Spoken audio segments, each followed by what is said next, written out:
Hello friends, welcome to my YouTube channel. मैं हूं Divya Sharma. Video को स्टार्ट करते हैं, लेकिन उससे पहले मैं आपको कहना चाहती हूं, जो आप मेरी वीडियोस को इतना लाइक करते हैं, उन्हें पसंद करते हैं, उसके लिए आपको हृदय की गहराइयों से मुस्कुराहट के साथ विनम्रता पूर्वक धन्यवाद। आज मैं आपको बताने जा रही हूँ घुटनों के दर्द के बारे में। घुटनों का दर्द किन लोगों को ज्यादा होता है। कुछ लोग ऐसे हैं जिनको उठने में बैठने में बहुत तकलीफ आती है घुटनों के दर्द के कारण। उनको डायबिटीज है या हार्ट पेशेंट है वो, और जब डॉक्टर के पास जाते हैं तो डॉक्टर उनको कहते हैं अपना वजन घटाइए, आप वॉक करिए, चलिए, लेकिन वो यही कहते हैं कि हम चलें कैसे, हमारे तो घुटनों में दर्द होता है। चाहे आपका वेट चाहे कितना भी ओवर है, कितने भी आप फैटी हैं, लेकिन आपके घुटनों का दर्द ठीक हो सकता है। आपके घुटने दोबारा नए जैसे हो सकते हैं अगर आप मेरी ये वीडियो देख रहे हैं। तो अगर इस ट्रीटमेंट को अगर आप फॉलो करते हैं, इसमें बताई गई सावधानियों को अगर आप फॉलो करते हैं, तो वो दिन दूर नहीं है कि जब आप ये कहेंगे कि मेरे घुटने अब पहले जैसे हो चुके हैं, मैंने चेंज नहीं करवाए, बदलवाए नहीं है, लेकिन अब वो बिल्कुल ठीक है। तो उसके लिए आपको इस वीडियो को सुनना होगा और इसे अमल करना होगा, यानी फॉलो करना होगा। तो आपने क्या करना है, सबसे पहले आपको एक चीज बता दूं कि इस वीडियो में मैं कवर करूंगी कि आखिर किन कारणों से घुटनों का दर्द होता है, इसके लक्षण क्या हैं। बहुत सारे लोगों को ये होगा कि लक्षण क्या होंगे, घुटनों में दर्द होगा। नहीं, लक्षणों को भी जानना जरूरी है। उसे अकेला घुटनों का दर्द आप नहीं समझिए। इसके अलावा इस वीडियो में जानेंगे ट्रीटमेंट और सावधानियां, और आपने कौन से टेस्ट करवाने हैं अगर आपके घुटनों में दर्द है, ताकि आपको पता चले कि आखिर वो दर्द किन कारणों से हो रहा है। तो सबसे पहले आपको बता दूं कि अगर आप 30 या 35 से ऊपर हो चुके हैं तो आपको सिक्योर होने की जरूरत है। 60 साल के बाद अगर कोई इंसान अपने घुटनों का चेकअप करवाता है तो एक्सरे में या फिर चेकअप में उनकी हड्डियों में, उनके घुटनों के अंदर ऑस्टियोआर्थराइटिस नहीं आता है, यानी कि घुटनों के दर्द की समस्या उनके अंदर हो चुकी है। तो आखिर ये किन कारणों से होती है, इसे कैसे दूर करें। तो आपको छोटी सी एक ऐसी चीज बताने जा रही हूँ जिससे आपको पता चल जाएगा कि आखिर घुटनों का दर्द किन लोगों को ज्यादा होता है। फिर जानेंगे कि हमें इसका ट्रीटमेंट कैसे करना है। तो एक सेकेंड एक चीज देखिएगा, हमारे जो घुटने होते हैं ना, वो 4 हड्डियों से मिलकर बने होते हैं। 4 हड्डियां होती हैं, 2 नहीं होती, 4 हड्डियों से मिलकर बने होते हैं। पहली और ऊपर वाली हड्डी को, यानी कि जो घुटना जो होता है ना, उसके ऊपर वाली हड्डी को फीमर कहते हैं। नीचे वाली एक हड्डी को टिबिया कहते हैं, तो दूसरी को फिबुला कहते हैं। और बीच में उनके एक चक्की बनी होती है, जिन्हें आम तो चक्की कहते हैं, लेकिन उसे मेडिकल भाषा में पैटिला कहते हैं। इस जो चक्की होती है ना, इसके अंदर एक फ्लूइड भरा होता है। इस चक्की के अंदर एक फ्लूइड भरा होता है जिसे साइनोवियल फ्लूइड कहते हैं। कुछ लोग इसे लुब्रिकेंट कहते हैं, लेकिन उस फ्लूइड का नाम है साइनोवियल फ्लूइड। इसके अंदर साइनोवियल फ्लूइड भरा होता है जो कि टोटली कैल्शियम का बना होता है। ये कैल्शियम का बना एक साइनोवियल फ्लूइड है, जिसे मेडिकल भाषा में कुशन भी कहा जाता है। इसे कुशन क्यों कहा जाता है तो ये भी बता दूं, क्योंकि ये जो साइनोवियल फ्लूइड है ना, ये इन तीनों हड्डियों के ऊपर एक जैसे शनील एक सॉफ्ट सा कपड़ा होता है ना, उस तरीके से चढ़ा होता है। इनके ऊपर एक कोटिंग चढ़ी होती है साइनोवियल फ्लूइड की, कैल्शियम से बने साइनोवियल फ्लूइड की एक कोटिंग इनके ऊपर चढ़ी होती है। जब भी हम चलते हैं ना, तो ये आपस में इस तरीके से टकराते हैं। इस तरीके से घुटना मुड़ता है धीरे धीरे, लेकिन जब मुड़ता है, अगर ये साइनोवियल फ्लूइड जो है पूरा है, उसमें कोई खराबी नहीं आई, हमारे कुशन नहीं घसे, तो कोई आवाज नहीं होगी, कोई दर्द नहीं होगा। लेकिन अगर ये साइनोवियल फ्लूइड जो है वो घस चुका है, खत्म हो चुका है, तो जैसे ही हमारे घुटने आपस में टकराते हैं तो दर्द होता है। तो इसी प्रॉब्लम को ऑस्टियोआर्थराइटिस नी कहते हैं, यानी कि साइनोवियल फ्लूइड के घसने को, खत्म होने को, कुशन के घटने को ही घुटनों का दर्द कहते हैं। तो अब जानते हैं कि ये किन कारणों से होता है। जब हमारे जो ये हड्डी है ना, ऊपर वाली हड्डी जो होती है, इसके ऊपर जो मसल चढ़ा होता है, मांस चढ़ा होता है, उसमें खिंचाव होने से भी घुटनों का दर्द होने लगता है। इसके अलावा इसके अंदर डिस्क भी बनी होती है।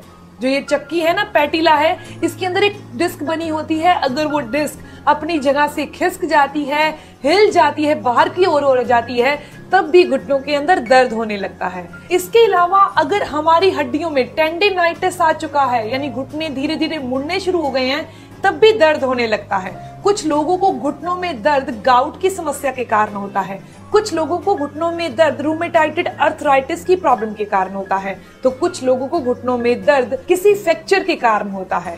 तो अब मैं आपको बताने जा रही हूँ घुटनों का दर्द आपका कैसा भी है, चाहे तो गाउट के कारण है, ऑस्टियोआर्थराइटिस नी के कारण है, टेंडेनाइटिस के कारण है या फ्रैक्चर हो चुका है, तो हम घुटनों के दर्द को कैसे ठीक कर सकते हैं।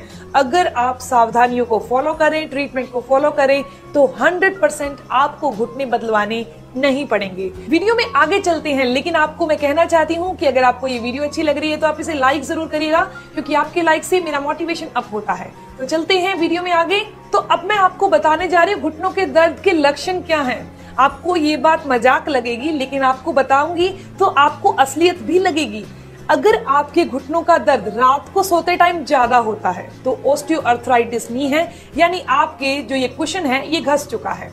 इसके अलावा अगर सर्दियों के दिनों में आपके घुटनों में दर्द ज्यादा होता है तो भी ये कुशन घस चुका है। इसके अलावा अगर आप बैठे हैं तो आपको कोई दर्द नहीं हो रहा, लेकिन जैसे ही आप चलना शुरू करते हैं, खड़े होते हैं, यानी कि घुटनों को मूव करते हैं, तो दर्द होता है आपके घुटनों में, तब भी आपको ऑस्टियोआर्थराइटिस नी है, यानी कि ये कुशन जो है घस चुका है, ये फ्लूइड जो है अंदर का साइनोवियल फ्लूइड खत्म हो चुका है। इसके अलावा घुटनों में फ्लेक्सिबिलिटी खत्म हो चुकी होती है, उनमें स्वेलिंग आ जाती है, स्टिफनेस आ जाती है घुटनों में, तो ये घुटनों के दर्द यानी कि ऑस्टियोआर्थराइटिस नी के लक्षण है।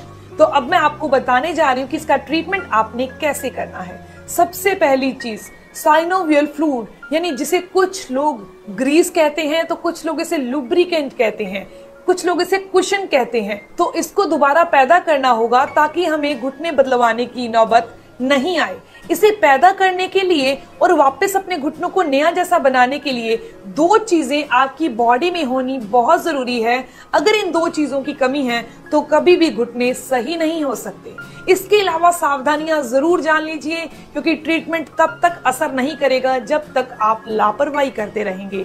तो वो दो चीजों की बात सबसे पहले करते हैं। पहला है कैल्शियम और दूसरा है विटामिन डी। कैल्शियम और विटामिन डी हमारी गाड़ी के दो पहिए हैं, घुटनों को ठीक करने के दो पहिए हैं। अगर एक पहिया खराब हो गया, यानी बॉडी में एक चीज की कमी हो गई, तो दूसरा पहिया नहीं चल सकता। दोनों का बैलेंस बनेगा तभी ये आराम से चलेंगे। तो इसीलिए आपको अपनी बॉडी में कैल्शियम प्लस विटामिन डी को पूरा रखना बहुत जरूरी है। विटामिन डी की कमी को पूरा करने के लिए आपको रोजाना की 15 मिनट की धूप जरूर लेनी है। 15 मिनट की धूप जब आप लेंगे तो उससे क्या होता है, जैसे ही आपकी बॉडी के ऊपर सूरज की किरणें पड़ती हैं, आपकी बॉडी पर जैसे ही सूरज की किरणें पड़ेंगी, हमारी स्किन के जस्ट नीचे कोलेस्ट्रॉल होता है, उस कोलेस्ट्रॉल से सूरज की किरणें टकराती हैं और विटामिन डी को पैदा करती हैं। इसीलिए विटामिन डी को पैदा करने के लिए आपको सूरज की धूप में जरूर जाना होगा। ये नहीं कि आप घर में बैठे हैं और सूरज की धूप तो आ ही रही है, हमारे अंदर रोशनी भी तो आ रही है, तो वैसे विटामिन डी नहीं मिलता। जब तक डायरेक्ट हमारी स्किन के ऊपर सूरज की किरणें नहीं पड़ेंगी, हमें विटामिन डी नहीं मिल सकता। अब बात करते हैं कुछ खाने वाली चीजें जिनमें विटामिन डी होता है। तो वो दो चीजें हैं, बहुत खास हैं। फर्स्ट है आलमंड यानी बादाम, और दूसरा है मशरूम। इसे आप अपनी डाइट में शामिल करिए, लेकिन ये नहीं कि मशरूम और बादाम ले लिए तो आपने धूप नहीं ली, धूप आपने जरूर लेनी है। दूसरी चीज की बात करते हैं, वो है कैल्शियम, यानी आप अपनी बॉडी में कैल्शियम की कमी को कैसे पूरा कर सकते हैं। दूध और दूध से बनी जितनी भी चीजें आती हैं वो आप अपनी डाइट में शामिल कीजिए। इनमें न केवल प्रोटीन होता है बल्कि अच्छी मात्रा में कैल्शियम होता है। इसके अलावा आप अपनी डाइट के अंदर तिल शामिल कीजिए।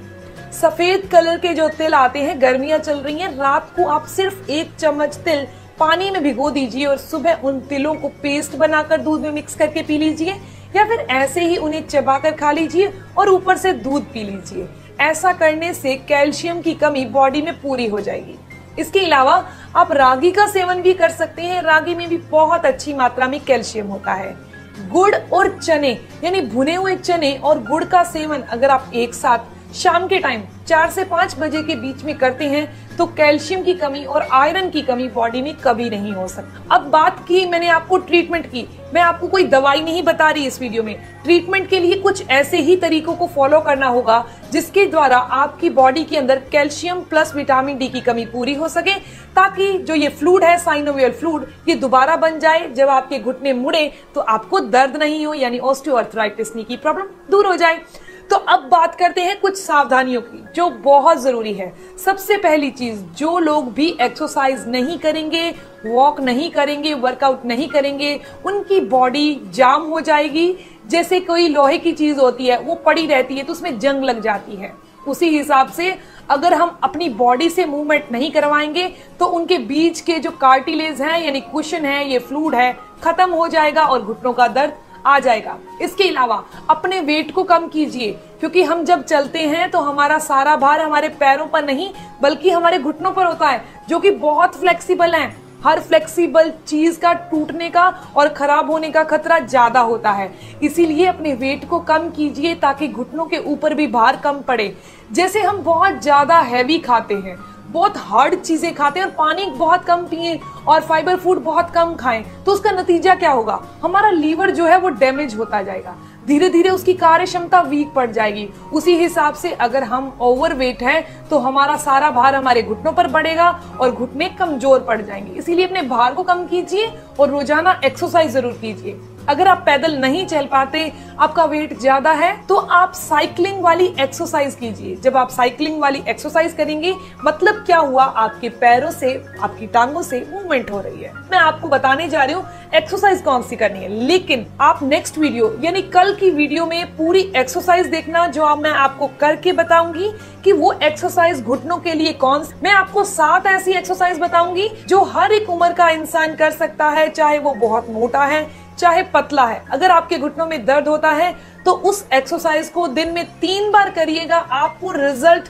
उसी टाइम मिल जाएगा। क्योंकि घुटनों का दर्द ये नहीं है कि परमानेंट हो गया तो हो गया, अब ये दूर होने वाला नहीं है, ऐसा नहीं है। तो इसीलिए आप एक्सरसाइज कीजिए, फिजियोथेरेपी लीजिए। इसके अलावा जैसे कि मैंने आपको बताया था, मैं आपको बताऊंगी कि आप कौन से चेकअप करवा लीजिए ताकि आपको पता लग जाए कि क्या आपके घुटनों के अंदर ये साइनोवियल फ्लूइड खत्म हो चुका है या नहीं, क्या ये सिर्फ जस्ट एक मसल पेन है या फिर आप किसी दिन बहुत ज्यादा चल लिए थे तो दर्द हो रहा है। तो आप एक्सरे करवाइए, एक्सरे के अंदर ये शो हो जाता है कि ये साइनोवियल फ्लूइड खत्म हो चुका है या अभी है। इसके अलावा आप सीटी स्कैन करवा सकते हैं और आप MRI भी करवा सकते हैं। तो ये थी बहुत ही खास इन्फॉर्मेशन। घुटनों के दर्द को ठीक करने के लिए हमें अपनी बॉडी में किन चीजों को पूरा करना है। अगर आपको ये इन्फॉर्मेशन अच्छी लगी तो आप लाइक जरूर करिएगा और अपने फ्रेंड्स के साथ जरूर शेयर करिएगा।